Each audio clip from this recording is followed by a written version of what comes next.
equals does your device need fixing? We offer a free diagnosis. We pick up and deliver right to your door, no calls or travel needed. We send you a quote before repairing, and only go ahead if you approve it.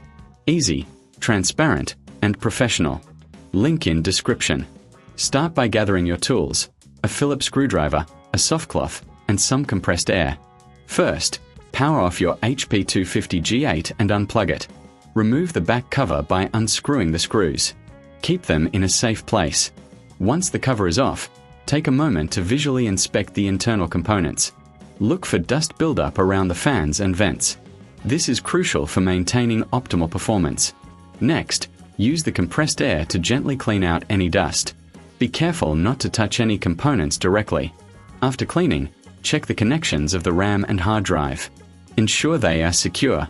If you notice any issues, remember, you can always get a professional diagnosis without obligation. Once everything looks good, replace the back cover and screw it back in place. If you prefer, you can opt for pickup and delivery at your home for repairs. This means no calls, no travel, and you'll receive a quote before repair. Regular maintenance can extend the life of your laptop, so make it a habit. Does your device need fixing? We offer a free diagnosis. We pick up and deliver right to your door, no calls or travel needed. We send you a quote before repairing, and only go ahead if you approve it. Easy, transparent, and professional. Link in description.